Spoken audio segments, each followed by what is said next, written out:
So, children, let's begin with the second part of the chapter Lost Spring. That is, I want to drive a car. The second part describes the miserable conditions of the bangle makers of Firozabad. In this part, Mukesh is the chief character who belongs to Firozabad. Firozabad is famous for bangle making. One day, the author meets Mukesh, who wants to be a motor mechanic. Anishjan asked him if he knows anything about cars. Mukesh replies that one day he would learn how to repair cars and how to drive a car.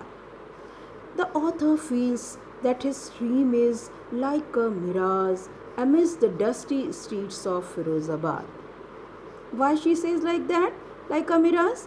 Because when they make bangles, a lot of dust is produced, so it becomes dim. In the same way, the author thinks that the dream of Mukesh, would also become hazy, because in Firozabad,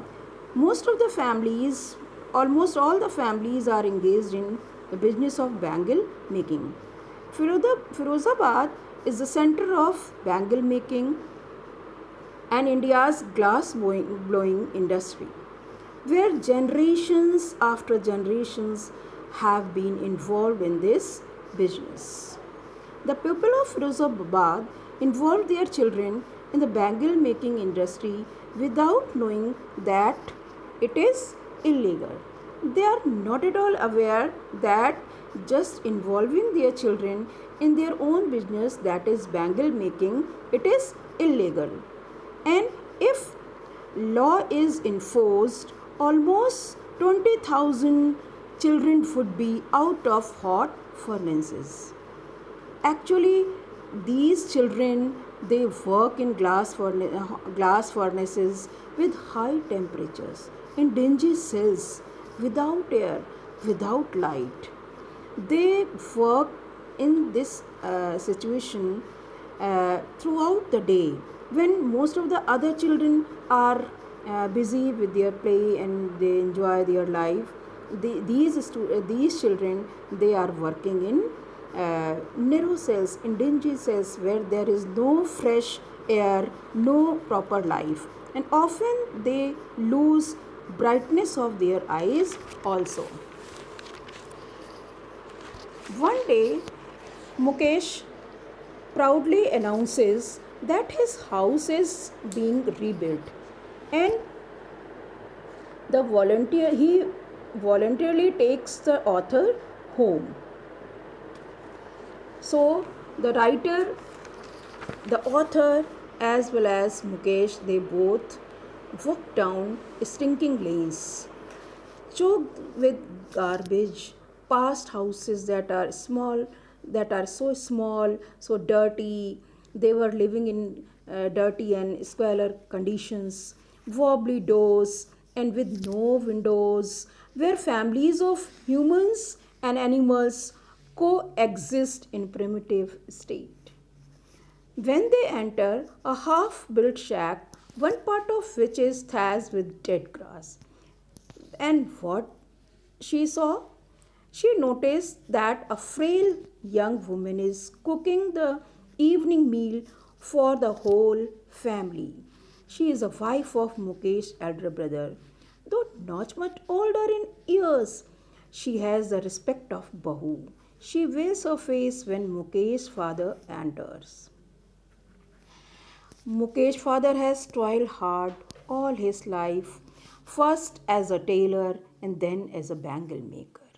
But still, he is very poor. What he could do?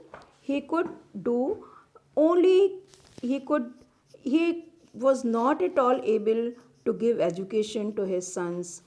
He could only involve his children to his own profession, that is bangle making. Mukesh's grandfather has seen her husband. Mukesh's grandmother has seen her husband go blind with dust from polishing the glass bangles. She believes in destiny. She believes in destiny. Can a God given lineage ever be broken? She says like that. Born in the caste of bangle makers, they have seen nothing but bangles and bangles of various colors. In dark hut prints next to lines of flames. So you can see that they have lost their spring, and these children are busy in making bangles. They have to work in hard, dark huntsments. Next to the lines of flames of flickering oil lamps, sit boys and girls with their fathers and mothers, building pieces of colored glass into circles of bangles. Their eyes are more adjusted to dark than to light outside. They often end up losing their eyesight before they lose their eyesight before they become adults. The author notices a young girl, Savita, in a drab pink dress, sitting beside an elderly woman, helping in making bangles. Her hands move like a machine. Anise wonders. The author wonders if she understands the sanctity of the bangles for Indian women. The sad irony will suddenly dawn upon her. She will become a bride like the old woman sitting beside her. In a voice drained of joy, the old lady tells the author that she has not enjoyed even a full meal in her entire lifetime. Means she has never got full meal in the entire lifetime. So we see that they uh, we see that they are so poor, and taking another job, doing something else apart from bangle making, is just a dare, just daring.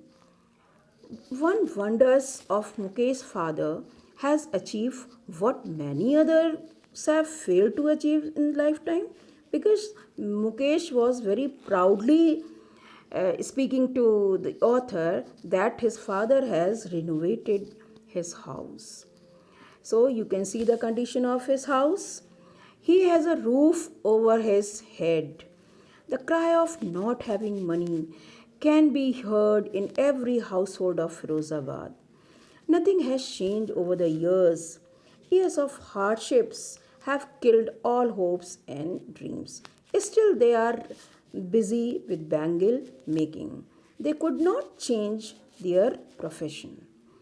The author asks, One day the author asked a group of young men she asked, why don't they involve themselves in a cooperative?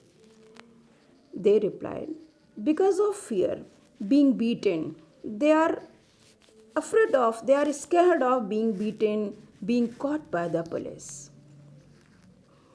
And that's why they never start their different business. They are only involved in bangle making. So the author finds two distinct words in Firozabad. One is the exploited family caught in a vortex of poverty and the stigma of caste in which they were born. The other is a vicious circle of those who exploit them. Even if they want to do something else, they are exploited by bureaucrats, some other officials. No politician is there to support them. Some sahukars also, middlemen, politicians, lawmakers, they create nuisance. They don't support them. So these have created such a burden that a child accepts this as naturally as his father did. Means they also do the same job as their father do. To do something else in Firozabad, among bangle makers, to do something else means to dare. To dare. and daring is not a part of growing up over there. So we see that they all the time they are involved in bangle making. The author is filled with joy when she finds that Mukesh thinks something differently. The boy is filled with hope. When she meets Mukesh, she becomes very happy when he speaks his dream of being a motor mechanic, and she could see the brightness in his eyes. At least he is willing to dare. He wants to change something. He wants to be a motor mechanic. Then at last, the author asked Mukesh if he also dreams of flying a plane. Mukesh becomes embarrassed. He is embarrassed. He replies in negative. He says that he is contented and he wants only to drive a car. He wants to be a motor mechanic and then he wants to drive a car. Why he says like that? He says that few planes fly over Firozabad.